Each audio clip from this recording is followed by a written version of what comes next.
అందరికీ నమస్కారం. తెలుగు కథామాలకు స్వాగతం. నర్సింగ్ హోమ్ నవల చదువుకుంటున్నాము. రాసిన వారు శ్రీరంగం గారు. డాక్టర్ విశ్వం అల్లారం పెట్టుకుని 8 గంటలకు లేస్తాడు. అతని గదికి కిటికీలు మూసేసి కర్టెన్ వేస్తే అర్ధరాత్రిలా ఉంటుంది. అతను పడుకుంటే ఇంట్లో వాళ్ళు నిద్రలేపరు. అతనికి నిద్ర ఎంత ముఖ్యమో, ఎంత అరుదో వాళ్లకు తెలుసు. సర్వసాధారణంగా అతను పేషెంట్లు లేపకుండా 6 గంటలు పడుకుని ఎరగడు 15 ఏళ్ల నుంచి. అతని గదిలో అల్లారం 8 గంటలకు మోగగానే కళ్ళు తెరిచి ప్రక్క మీద నుంచి లేచి కర్టెన్లు తొలగించి గుమ్మంలోంచి బయటికి వస్తాడు. అప్పటికే కాలేజీకి వెళ్లే పిల్లలు ఇల్లు విడిచేందుకు తయారుగా ఉంటారు. విశ్వం భార్య అన్ని ఇంటి పనులు సాధారణంగా ఆమె చేస్తూ ఉంటుంది. మీద పనులు చేసేందుకు ఒక పనివాడు మాత్రం ఎల్లప్పుడూ ఉంటాడు. రాత్రిళ్ళు అక్కడే పడుకుంటాడు కూడా. విశ్వం భార్య ప్రొద్దున లేచినప్పటి నుండి తీరిక లేకుండా చాలా బిజీగా ఉంటుంది. ప్రొద్దున్నే పిల్లలకు నీళ్లు కాచటం, స్నానం చేసిన తర్వాత పిల్లలు వేసుకునే బట్టలు సిద్ధం చేయటం, వాళ్లను కాలేజీకి వెళ్లే వేళ్లకు టిఫిన్ తయారుగా ఉంచటం, ఇవన్నీ విశ్వం లేచే లోపల పూర్తవుతాయి. అతను లేవగానే వెళ్తున్నాం అంటూ చెప్పి వెళ్ళిపోతారు పిల్లలు. విశ్వం ముఖం కడుక్కోగానే కాఫీ రెడీగా ఉంటుంది. అతను కాఫీ సిప్ చేస్తూ షేవ్ చేసుకుంటాడు. షేవ్ అవ్వగానే బాత్రూంలో వేడి నీళ్లు సిద్ధం. అతను స్నానం చేసుకువచ్చి డ్రెస్ వేసుకుంటాడు. 2 ఏళ్ల దాకా రోజు సూట్ వేసేవాడు. తర్వాత అతనికి విసుగు అనిపించిందేమో. ఇప్పుడు ఎప్పుడు ప్యాంటు చొక్కా మీదే కనిపిస్తాడు. డ్రెస్సింగ్ పూర్తయి అతని గదిలోంచి బయటికి వచ్చేటప్పటికి టిఫిన్ రెడీగా ఉంటుంది. అతని టిఫిన్ పిట్టలాగా కొంచెం, 1 ఇడ్లీ, సగానికి తక్కువగా కాఫీ. టిఫిన్ పూర్తి చేసేటప్పటికి 9. అతను లేచినప్పటి నుంచి టిఫిన్ తినేటప్పటికి కనీసం ఈ 2 ఫోన్ కాల్స్ అయినా ఉంటాయి. తర్వాత అతను నర్సింగ్ హోమ్కు వెళ్ళిపోతాడు. అతని భార్య అతని బట్టలు ఉతికి ఇస్త్రీ చేసి బీరువాలో ఉంచుతుంది. అతనికి క్రిందటి రోజు ఏం బట్టలు వేసుకున్నాడో జ్ఞాపకం ఉండదు. వేసుకున్న బట్టే తిరిగి వేసుకునేస్తాడని బట్టలు 2 అరలలో ఉంచుతుంది. మీద అరలో అతను వేసుకోవలసిన బట్టల జతగా ఉంచుతుంది. క్రింద అరలో అతను విడిచిన బట్టల్ని ఉతికి ఉంచుతుంది. మీద అర బట్టలు అవ్వగానే క్రింద అర బట్టలు మీద అరలో చేరుతాయి. ఈ పనులన్నీ 1 గంట అయ్యేదాకా చేస్తుంది. తర్వాత పిల్లల గురించి, భర్త గురించి వంట మొదలు పెడుతుంది. విశ్వం భార్యతో, నీకెందుకు బట్టలు ఉతకడం, ఇస్త్రీ చేయటం, పని మనిషిని పెట్టుకుందాం, లేకపోతే డ్రై క్లీనర్స్కైనా వేద్దాం అనేవాడు. ఆమె ఒప్పుకునేది కాదు. పనికి ఇంటి నిండా మనుషుల్ని పెట్టుకుని చేయించుకుంటే తన కాలం గడిచేది ఎట్లా? కాలాన్ని చంపేందుకే ఒక పని తర్వాత మరో పని కల్పించుకుంటుంది. ఇది కాక ఇంట్లో ఉండే ప్రతి వస్తువు శుభ్రంగా వారానికి ఒకసారి దులిపి, వీలుంటే కడగటం. ఇంట్లోని సామానంతా దులపాలంటే కనీసం 2 రోజులైనా అవుతుంది. కారు డ్రైవరు అందుబాటులో ఉన్న మార్కెట్కు కాలినడకనే వెళ్ళి ఇంటికి కావలసినవన్నీ కూలివానితో మోయించుకుని వస్తుంది. భర్త కారు ఇవ్వడని కాదు, అతను నర్సింగ్ హోంలో కూర్చున్నప్పుడు డ్రైవరు, కారు అలా బయట ఖాళీగా ఉంటాయి. పంపించండి అని మొదట చెప్పినా, లేకపోతే తర్వాత ఫోన్ చేసినా కారు వస్తుంది. భర్త వెంబడి ఉంటే తప్ప కారు ఎక్కదు తను. విశ్వం అంబాసిడర్ కారులో లేని ఎక్స్ట్రా ఫిట్టింగ్ అంటూ లేదు. ఆ కారుకి 3 వైపులా నల్ల అద్దాలు. డ్రైవర్ సీటుకి, వెనక సీట్లకి మధ్య మరో అద్దం.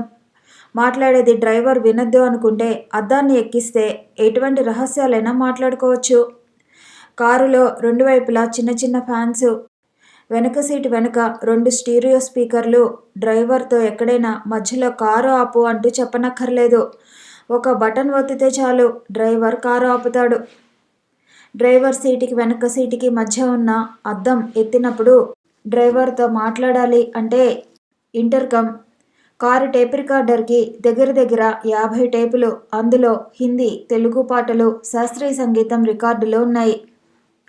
విశ్వం 3 నెలలు పనిచేస్తే 10 రోజులు ఊరు విడిచి దూరంగా కుటుంబంతో వెళ్ళి సరదాగా ఉండి రావాలని ఇవన్నీ చేయించుకున్నాడు. ఈ ఫిట్టింగ్లు పెట్టకపోవడం దాకా వెళ్ళాడు కానీ తర్వాత వెళ్ళలేకపోయాడు.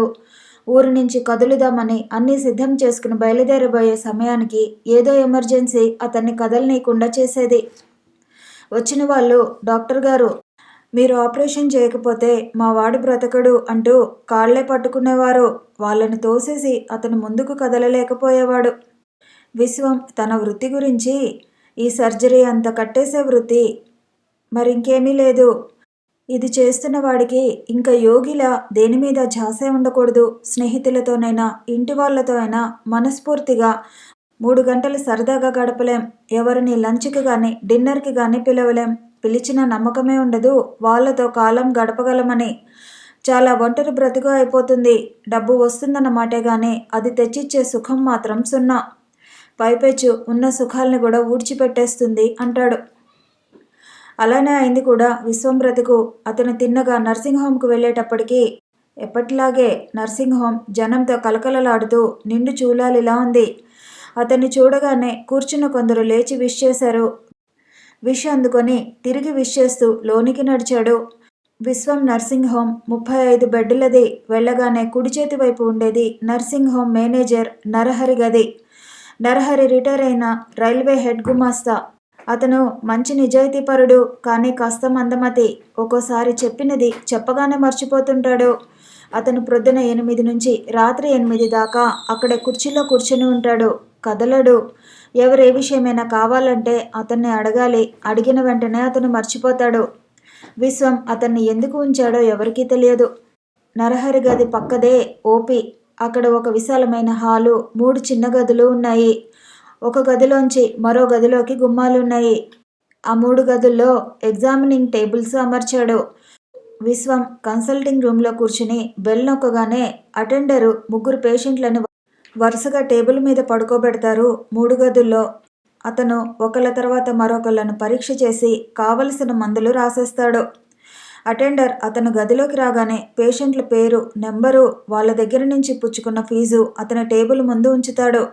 అతను గంటకి 4 చూడగలిగినా 1 గంట లోపల 16 అయినా అతను వచ్చిన వాళ్ళందరినీ చూస్తాడు.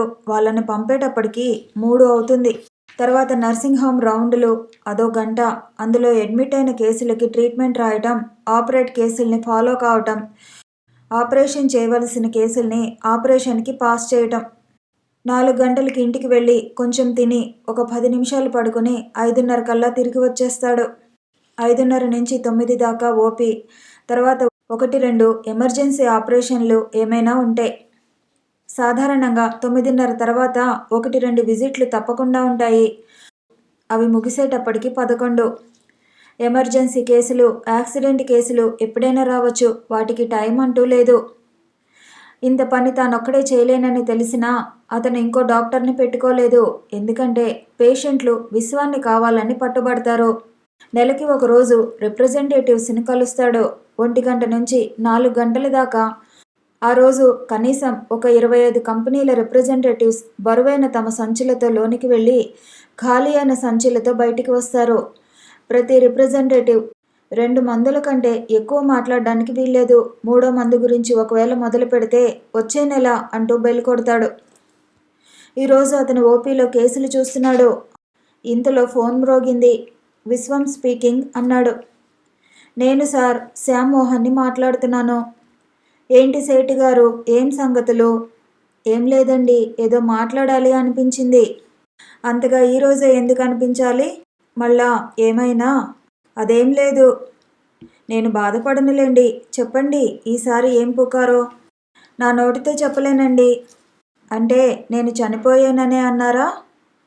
అలాంటి మాటలు నా నోటితో చెప్పించకండి. ప్రొద్దున్నే వెధవలు 2 మా హోటల్లో అనుకుంటుంటే మనసు ఉండబట్టలేకపోయింది. శ్యామ్మోహన్కి విశ్వం అంటే మహాగౌరవం. తనే లేకపోతే అతను బ్రతికేవాడు కాదు. అతనికి తెరలుగా కడుపు నొప్పి, అప్పుడప్పుడు విరోచనాలు అయ్యేవి. అతను ఎంతోమంది దగ్గర తిరిగాడు. అది విరోచనాలు నొప్పి అని. విరోచనాలు తగ్గేందుకు మందిచ్చేవారు. ఇలా 5 సార్లు అయ్యేటప్పటికి అతను విసిగిపోయాడు. భయం కూడా పట్టుకుంది. ఎవరో తన దగ్గరికి వెళ్ళమన్నారు. విరోచనాల గురించి సర్జన్ దగ్గరికి వెళితే ఆయనేం చేస్తాడు? అయినా విశ్వం ప్రతిదానికి ఆపరేషన్ అంటాడు. విరోచనాలకు కూడా ఆపరేషన్ అనే అనేస్తాడు. అతను రక్తం రోజు కళ్ళ చూడకుండా ఉండలేడు అంటూ అతన్ని అపహాస్యం చేశారు కొందరు ఫిజిషియన్స్. ఆ మాటలు విని కూడా తన్ను వచ్చి కలిశాడు. తను పరీక్ష చేసి రెక్టల్ క్యాన్సర్, ఇది ఆపరేషన్ చేయాలి అన్నాడు. అది మేజర్ ఆపరేషన్. 3 గంటల సేపు చేశాడు. క్యాన్సర్ భాగాన్నంతా తీసేసి రెక్టం పై భాగాన్ని బయటికి తీసుకొచ్చి బొడ్డు ప్రక్కన కుట్టేశాడు. ఇప్పుడు శ్యామ్ సుందర్ మల విసర్జన కడుపు భాగం నుంచే చేయాలి. అతన్ని 6 నెలలకు పూర్తిగా పరీక్ష చేసి తిరిగి క్యాన్సర్ రాకుండా అబ్జర్వేషన్లో ఉంచాడు. 3 ఏళ్ళైంది తను ఆపరేషన్ చేసి. ఇప్పటి వరకు బాగానే ఉన్నాడు. ప్రతి 6 నెలలకు 3 రోజులు నర్సింగ్ హోంలో అడ్మిట్ అయ్యి అన్ని పరీక్షలు చేయించుకుంటున్నాడు. అందుకే తన గురించి ఎలాంటి పుకారు విన్నా ఫోన్ చేసి తనతో మాట్లాడేదాకా అతని మనసు శాంతించదు. లోగడలో 3 సార్లు ఫోన్ చేశాడు. ఒకసారి తనకు యాక్సిడెంట్ అయ్యి ఆపరేషన్ చేస్తే కుడి చేయి పోయిందని విన్నానని, రెండోసారి తను ఊరు విడిచి వెళ్ళిపోతున్నాడేమో కనుక్కునేందుకు, మూడోసారి తను ప్రాక్టీస్ మూసేశాడని, నాలుగోసారో తానే లేడని. 6 నెలలకు ఒకసారి అలా పుకార్లు పుడుతూనే ఉంటాయి. చాలామందికి తన సంపాదన చూసి గుర్రుగా ఉంది. తనకు పోటీగా నిలబడలేని వాళ్ళు ఇలాంటి పుకార్లు పుట్టించి అయినా తృప్తి తెచ్చుకుంటారు. అంటే అనుకొని మనకేం కాదులే అని బిజినెస్ ఎలా సాగుతుందేమిటి? బాగానే ఉందండి. ఇంకేం బ్రాంచ్ అయినా పెడుతున్నావేంటి? ఇంకో 2 నెలల్లో. ఇప్పటికి ఎన్ని హోటల్స్ ఉన్నాయి నీకు? 4 సార్. గుడ్. ఓపెనింగ్ సెరమనీకి నన్ను పిలుస్తావుగా? తప్పకుండా సార్ అని అతను అనగానే విశ్వం ఫోన్ పెట్టేసి ఎదురుగుండా చూశాడు. చామన్ ఛాయ్ రంగులో 33 ఏళ్ల ఆవిడ విచారవదనంతో కుర్చీలో కూర్చుని ఉంది. ఏంటమ్మా అన్నాడు. ఏం లేదండి అంది కొంచెం జంకుతూ. పర్వాలేదు చెప్పమ్మా, ఏం బాధ? నాకు ఏం బాధ లేదండి. నేను చిక్కులో ఇరుక్కున్నాను, మీరు కాపాడాలి అంటూ కాళ్ళు పట్టుకోబోయింది. ఆమెను వారిస్తూ చెప్పమ్మా అన్నాడు. మీరు 10 సంవత్సరాల కిందట మా వారికి వేసెక్టమీ చేశారు. విశ్వం ఆలోచించాడు. అవును, అప్పుడు ఎంత చిన్న కేసు అయినా పట్టుకునేవాడు తను. చాలామందికి ఫ్యామిలీ ప్లానింగ్ ఆపరేషన్ కూడా చేశాడు. వారు మీ దగ్గరికి రాబోతున్నారు. మీరు వారికి ఆపరేషన్ ఫెయిల్ అయిందని చెప్పాలి. ఎందుకు? లేకపోతే నా కాపురం నిలబడదు. దీనికి నేనెందుకమ్మా ఏ లేడీ డాక్టర్ దగ్గరికి వెళ్ళినా? ఆ ఛాన్స్ పోయిందండి. మా వారికి నా మీద అనుమానంగా ఉంది. ఆ సంగతి నాకు తెలియదు. 15 రోజులు, నెల మీద ఎక్కువైంది. నేను ఇవాళ రేపో లేడీ డాక్టర్ని సంప్రదిద్దాం అనుకున్నా. ఆ ఛాన్స్ నాకు ఇవ్వకుండానే నిన్న అలా వెళ్దాం అంటూ బయటికి షికారుకు వెళ్ళినట్టు తీసుకువెళ్ళి డాక్టర్ దగ్గరికి తీసుకెళ్ళి పరీక్షించుకోమన్నాడు. అప్పుడే తెలిసింది ఆయనకు నేను కడుపుతో ఉన్నానని. రాత్రంతా నన్ను చాలా హింసించారు. ఇప్పుడు మీ దగ్గరికి వచ్చి అడుగుతాను అన్నారు. మీరు ఫెయిల్ అయిందని చెప్పకపోతే నాకు కుటుంబంలో స్థానం లేదు. ఎంతమంది పిల్లలమ్మా అన్నాడు. 4 అంది. విశ్వం ఆలోచిస్తున్నాడు. ఆమె తన చేతికున్న గాజులు తీసి టేబుల్పై ఉంచండి అంది. ఎందుకేంటి అన్నాడు. మీ ఫీజు. విశ్వం అహం దెబ్బతింది. అతని ముఖం కఠినంగా మారిపోతూ టేబుల్ మీద నుంచి అవి తీయండి అంటూ గద్దించాడు. ఆమె బిత్తరపోయింది. తత్తరపోతూ నేను ఇంతకంటే ఎక్కువ ఇచ్చుకోలేను. నా భర్త క్లర్క్ ఉద్యోగం చేస్తున్నాడండి. అతని కోపం అతన్ని వివసుని చేయగా గెట్ అవుట్ అన్నాడు. ఆమె లేస్తూ కళ్ళెంబటి నీళ్లు కారుతుంటే మీ దయ అంటూ వెనక్కి తిరిగింది. ఆమె గది తలుపు దగ్గరకు వెళ్లే లోపల తన్ను తాను కంట్రోల్ చేసుకుంటూ మీ భర్త పేరు అన్నాడు. మల్లేశం అంది. ఇక నీవు వెళ్ళొచ్చు అన్నాడు కుర్చీలోంచి లేస్తూ. ఆమె వెళ్ళిపోగానే విశ్వం తలుపు దగ్గరకు వచ్చి తలుపు తీస్తూ అటెండర్ కుర్రాడితో నేను మళ్ళా బెల్లు కొట్టేదాకా ఎవరిని పిలవకు అంటూ తలుపు మూసి తన కుర్చీలో కూర్చుని డ్రాయర్ తెరిచి సిగరెట్ తీసి అంటించాడు. విశ్వం సాధారణంగా సిగరెట్లు తాగడు. పార్టీలకు ఎప్పుడైనా వెళితే కంపెనీ గురించి త్రాగుతాడు. లేకపోతే ఎప్పుడైనా తనకు తీవ్రంగా ఆలోచించవలసి వచ్చినప్పుడు తాగుతాడు. సిగరెట్ పొగలుగా అతని నోటి నుంచి వెలువడుతోంది. తను ఆమెకు సహాయపడాలా వద్దా అని ఆలోచిస్తున్నాడు. ఇది ఆడదాని పవిత్రతకు సంబంధించిన సమస్య. ఇన్నాళ్ళు ఆమె భర్త ఆమెను అనుమానించాడు. ఇప్పుడు ఆధారం దొరికింది అనుమానాన్ని నిరూపించడానికి. పవిత్రతకు మారుపేరు భారతదేశం. సీత, సావిత్రి, అనసూయ పుట్టిన దేశం. గంగా, యమున పవిత్ర నదులు పారే దేశం. ఇక్కడ ఆడవాళ్ళు పవిత్రతకు ప్రతిరూపాలు అంటూ ఇలాంటి పాఠాలు చదివాడు, విన్నాడు కూడా. కానీ ఇన్నేళ్ల అనుభవంలో ఆడగాని మగగాని ఇద్దరికి కోరికల్లో తేడా లేదు. తేడా కల్పించబడింది. ఆడలో అన్నీ అణగద్రొక్కేందుకు, వాళ్ళను కట్టుదిట్టల్లో ఉంచేందుకు ఈ మగవాళ్ళు తయారు చేసిన కొన్ని నిబంధనలు మాత్రమే. తనకు పురాణాలలో సీత అనసూయల గురించి తెలియదు. ఈ 20వ శతాబ్దపు సావిత్రి సీతల గురించి బాగా తెలుసు. వీళ్ళ గుండెలను తన పుస్తకాలలా చదవగలడు. 100కి 99 మంది తమకు ఉన్న ఆధారం పోతుందేమో అన్న భయంతో తెలుగువాడు నిర్వచించిన ఈ పవిత్రతకే కట్టుబడి ఉన్నారు. వాళ్ళకే గాని మగవాళ్ళ మీద ఆధారపడవలసిన అవసరం లేకుండా ఉంటే అప్పుడు అసలు ఈ సీత అనసూయల కథలంటూ ఉండేవా ఈ 20వ శతాబ్దంలో? అందరికీ అందుబాటులో ఉండేవాడు డాక్టర్. గుడికి వెళ్దామన్నా, డాక్టర్ దగ్గరికి వెళ్దామన్నా ఏ ఇంటి వాళ్ళు ఆపరు. తమ కోరికలన్నీ 4 గోడల్లో అణిగిమణిగి ఉన్నవాళ్ళు డాక్టర్తో మాట్లాడాలి, ముఖ్యంగా మగ డాక్టర్తో అన్న నెపంతో లేని జబ్బును ఊహించుకుని రావటం జరుగుతుంది. నేను నీతో మాట్లాడాలి అని చెప్పేందుకు సంకోచం. అందుకే సాధారణంగా గుండె నొప్పి అంటారు. 25వ ప్రాయంలో తిని తిరుగుతూ ఉండే వాళ్లకు గుండె జబ్బేంటి? నవ్వు వస్తుంటుంది తనకు. ఇప్పుడైతే తనకు బట్టతల వచ్చింది. బుర్ర చుట్టూ రాళ్ళగా మిగిలిన వెంట్రుకలు తెల్లబడ్డాయి. కాబట్టి అలాంటి కేసులు తగ్గిపోయాయి. తను వయసులో ఉన్నప్పుడో విశ్వం పెదాల మీద చిరునవ్వు ఒకటి ఉదయించింది. గతం తలుచుకోగానే తన గతం ఎందుకు ఇప్పుడు అప్రస్తుతం? ఇప్పుడేం చేయాలి? ఒకవేళ ఆపరేషన్ ఫెయిల్ కాకపోతే తను ఆమె భర్తని ఆపరేషన్ ఫెయిల్ అయింది అంటూ వంచాలా? లేకపోతే తను అసలు ఇంత ఎందుకు ఆలోచిస్తున్నాడు? డాక్టర్గా, అందులో సర్జన్గా, శరీరంలోని అంగం పరిచయం ఉన్న వ్యక్తిగా తనకు అన్నీ మాంసం ముద్దలాగే కనిపిస్తాయి. అన్నీ సమానమే. యోని ఒక్కటే పవిత్రం అయ్యి మిగిలిన భాగాలు అపవిత్రం అనుకోలేడు. శరీరంలో ఏ భాగం తీసేస్తానన్నా ప్రతివాడు దుఃఖపడతాడు.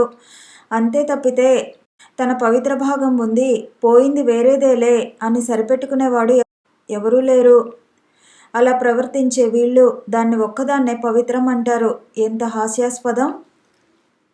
మగవాడు శుభ్రంగా ఆఫీస్ నుంచి ఎవరి దగ్గరికైనా వెళ్ళి ఇంటికి ఏమీ ఎరగనట్టు వెళ్ళగలడు. అప్పుడప్పుడు కాదు, రోజు కూడా. అతని మీద ఏ విధమైన సాక్ష్యం ఉండదు. అదే ఆడది ఒక్కసారి వెళితే ప్రకృతే వాళ్ళను పట్టిస్తుంది.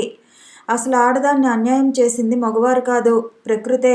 అలాంటి వాళ్లకు తను సహాయపడితే తనకు పరిచయం ఉన్న పెథాలజీ ల్యాబ్కు ఫోన్ చేసి అక్కడి పెథాలజిస్టుతో జరిగింది చెప్పి నేను సీమన్ ఎనాలిసిస్ పంపిస్తున్నాను, ఆపరేషన్ ఫెయిల్ కావటం అంటూ సామాన్యంగా జరగదు. ఆమె మాటల్ని బట్టి చూస్తే ఫెయిల్ కాలేదు, మీరు ఆపరేషన్ ఫెయిల్ అయినట్లు రిపోర్టు రాయాలి. ఇది పర్సనల్ రిక్వెస్ట్. ఆ పెథాలజిస్టు విశ్వం ఎలా చెబితే అలా వింటాడు. అతని సగం బిజినెస్ విశ్వం నుంచే. సరే సార్ అన్నాడు అతను. విశ్వం ఫోన్ పెట్టేసి ఇవాళ అతను వస్తే ఇవాళ ఇంద్రియం పరీక్ష చేయించి ఇవాళ రిపోర్టు తెప్పించి రేపు అంటూ వాయిదా వేయకుండా ఇవాళే తిరిగి ఆపరేషన్ చేయాలి అని నిశ్చయించుకొని బెల్లు కొట్టాడు. తర్వాత పేషెంట్ని పంపించమని. రాధాకృష్ణ తమ్ముళ్ళిద్దరూ చదువు సంధ్య లేక బేవర్స్గా తిరుగుతున్నారు. వాళ్ళు ఇంట్లో కూర్చుని తినడం రాధాకృష్ణకు కొంచెం కష్టంగా ఉంది. వీళ్ళ చేత ఏ పని చేయించాలా అన్న ఆలోచన అతన్ని 2 నెలల నుంచి బాధిస్తుంది. ఈ మధ్య వాళ్ళ ఖర్చులు విపరీతంగా పెరిగిపోయినట్లున్నాయి. అన్నా ఒక 5 ఇవ్వు అని ఒకరోజు, మరో రోజు 10 ఇవ్వు అని పీడించేస్తున్నారు. వాళ్ళ డబ్బు వాళ్ళు సంపాదించుకుని ఎంత ఖర్చు పెట్టుకున్నా తనకు బాధ లేదు. ఇలా డబ్బు అడిగితే తను తట్టుకోలేడు. ఇవాళ 10, రేపు 20 అలా రోజులు గడుస్తున్న కొద్దీ ఖర్చులు ఎక్కువ అవుతాయే తప్ప తరగవు. అది డల్ సీజన్. జనరల్ ప్రాక్టీసు 3 వంతులు లేదు. డిస్పెన్సరీ అంటే ఖాళీగా పెళ్ళాంతో మాట్లాడుతూ సిగరెట్ త్రాగుతూ కూర్చోవటమే. ఇంతలో ఎవరో రిప్రజెంటేటివ్ వచ్చినట్టున్నాడు. అతను లోపలికి రావచ్చా అంటూ అడిగాడు. రండి అంటూ లోనికి వచ్చిన కుర్రాడికి కుర్చీ చూపించాడు. ఆ కుర్రాడు ఆ మందుల కంపెనీలో చేరి 10 రోజులైంది. బ్యాగు తెరిచి అందులోంచి కాగితాలు తీస్తూ మందుల గురించి చెబుతున్నాడు. 5 నిమిషాలు అయింది, 10 అయింది, ఇంకో 2 నిమిషాలు ఎక్కువ చెప్పి బ్యాగు మూసేసి థ్యాంక్స్ డాక్టర్ అంటూ లేచాడు. తన 12 నిమిషాలు దండగ చేసి బోరంతా వినిపించి కాగితాలు ఇచ్చి లేవబోతున్న రిప్రజెంటేటివ్ని చులకనగా చూస్తూ శాంపిల్స్ ఎక్కడా అంటూ గద్దించినట్టు అడిగాడు. కన్సైన్మెంట్ ఇంకా రాలేదండి, రాగానే తెచ్చి ఇస్తాను అంటూ భయపడుతూ చెప్పాడు కుర్రాడు. రాధాకృష్ణ కాగితాలు తీసి ఇవి కూడా బ్యాగులో పెట్టుకో, ఏవీ లేకుండా ఖాళీ చేతులతో క్లాస్ తీసుకుందామన్నా వచ్చింది అంటూ విసురుగా వెళ్ళొచ్చు అన్నాడు. నోరెండిపోతుంటే కుర్రాడు బయటపడ్డాడు. రాధాకృష్ణ దగ్గరికి స్టేటస్ ఉన్న మందుల కంపెనీ వాళ్ళు ఎవరూ రారు. అతని దగ్గరకు వచ్చే వాళ్ళంతా పావలా పరక కంపెనీ వాళ్ళు. అతను టేబుల్ నిండేటట్టు శాంపిల్స్ పెట్టకపోతే అతను మాట్లాడనే మాట్లాడాడు. అతన్ని సంతోషపెడితే చాలా బాగా రాస్తాడు మందులు. ఆ కుర్రాడు వెళ్ళిపోయిన నిమిషానికి ఎక్స్ కౌన్సిలర్ లోనికి వస్తూ, మందుల కుర్రాడేంటి అన్నాడు రాధాకృష్ణ ఇచ్చిన సిగరెట్ అందుకుంటూ. అవునండి అన్నాడు రాధాకృష్ణ. ఏంటి శాంపిల్స్ ఏమైనా ఇచ్చాడేంటి? కాగితాలు పెట్టాడు, అది ఎందుకులే అంటూ తిరిగి ఇచ్చేశాను. సగం నిండిన యాష్ ట్రే చూస్తూ, అదే పనిగా సిగరెట్ తాగేస్తున్నారేంటి? అలా నిండిపోయింది యాష్ ట్రే? అవునండి, మనసంతా చికాకుగా ఉంది. మా తమ్ముళ్ళు ఇద్దరూ చదవరు, తిరుగుతారు, ఏం చేయాలో తోచడం లేదు వాళ్ళని. తోచడానికి ఏముంది డాక్టర్, ఒక మెడికల్ షాప్ తెరిపించి వాళ్ళని అందులో తోయించేయి. అవును, ఐడియా. తన తమ్ముడు అటెండర్గా చేరితే తనకు పరువు తక్కువ, అంతేగాని మెడికల్ షాప్ పెట్టుకుంటే? మీ సలహా బాగానే ఉంది. దానికి లైసెన్సు, ఫార్మసిస్టు సర్టిఫికేటు అంతా కావాలండి. అవన్నీ తెప్పించుదాం. కానీ మా తమ్ముడు ఫార్మసీ పాస్ కాలేదే. దానికి ఏదో చక్రం వేసుకుందాంలే. ఆయన రోజులు మండిపోతుంటే అన్నీ ఉండాలంటే ఎలా? ఏదో సర్దుకుపోవాలి. పైవాళ్ళు అంతే, కాకపోతే వాళ్ళను అప్పుడప్పుడు కాస్త కనిపెట్టుకుంటే సరి. పనివాణ్ణి పిలిచి 2 కాఫీలు తెప్పించి చెరొకటి తాగారు. నాకు పనుంది అంటూ లేస్తూ, డాక్టర్ ఒక 10 ఉంటే చేబదులు ఇవ్వు, నాకు డబ్బు రాగానే ఇచ్చేస్తాను అంటూ లేచాడు. రాధాకృష్ణ 10 చేతిలో పెట్టాడు. ఆలోచించు, నువ్వు సరే అంటే నేను షాపు వెతుకుతాను. వెతకండి. అతను వెళ్ళిన తర్వాత రాధాకృష్ణ ఆలోచించాడు. తనకు ఒక 500 రూపాయల దాకా శాంపిల్స్ వస్తాయి. ఇన్నాళ్ళు వీటిని పనిచేస్తూ వచ్చాడు. ఇప్పుడు షాప్లో పెట్టి శాంపిల్స్ అన్న లేబుల్ తీసేసి అమ్మేయచ్చు. తమ్ముళ్ళు కూడా ఒకచోట పడి ఉంటారు. వాళ్లకు నెలకు చెరో 100 జీతం ఇచ్చి మిగిలింది తను బ్యాంకుకి పంపించొచ్చు అని ఆలోచించి 2 నెలల్లో షాపు తెరిపించాడు. ఆ షాపులో మందులే కాదు, గుడ్లు, బ్రెడ్లు, టూత్పేస్టులు, పిప్పర్మెంట్లు, చాక్లెట్లు అన్నీ పెట్టేశాడు. అందులోనే ఒక చిన్న భాగంగా అద్దె లైబ్రరీ కూడా నడిపిస్తున్నాడు. డిటెక్టివ్ పుస్తకాలు, పత్రికలు రోజు అద్దె మీద అక్కడిస్తారు. రూపాయికు పావుల కమిషన్ మీద మందులు కొనకుండా క్యాష్ బిల్లు కూడా తీసుకోవచ్చు. అంటే ఎన్ని విధాల ఆర్జన ఉండగలదో అన్ని విధాలు అమలులో పెట్టేశాడు. తమ్ముల గురించి ఆందోళన తగ్గిన తర్వాత రాధాకృష్ణ అక్కడ ఉండే పులి క్లబ్లో మెంబర్గా చేరి పోలియో డ్రాప్స్ క్లినిక్ అంటూ పేపర్లో పెద్ద ఎత్తున పేరు పడే అట్టహాసంతో ఫ్రీ పోలియో డ్రాప్స్ మొదలుపెట్టాడు. వారానికి ఒక రోజున క్లబ్ తరఫున ఇచ్చేవాడు. తనకు తెలిసిన వాళ్ళందరితో తొందరలో ఉచితంగా టానికులు, బిళ్ళలు కూడా ఇచ్చే స్కీమ్ క్లబ్ తరఫు నుంచి రూపొందిస్తున్నామని చెప్పసాగాడు. రాధాకృష్ణ ప్రజాసేవకుడని, ఎంత మీదకు వెళ్ళినా బీదవాళ్ళని ఒక కంట కనిపెట్టుకుంటాడని, అతనికి దీనబంధు అన్న బిరుదు ఇస్తే బాగుంటుందని అనుకోసాగారు. అలాంటి బిరుదు ఇవ్వాలని ప్రచారంలోకి తెచ్చినవాడు ఎక్స్ కౌన్సిలర్. ఒకరోజు పొద్దున్నే రాధాకృష్ణ ఇంటికి కౌన్సిలర్ వచ్చి, డాక్టర్ గారు, ఈరోజు మా ఆఖరివాడు పుట్టినరోజు, పార్టీకి మీరు రావాలి అన్నాడు. సరే అన్నాడు భార్యని టిఫిన్ కాఫీ తమ్మని కేకేసి.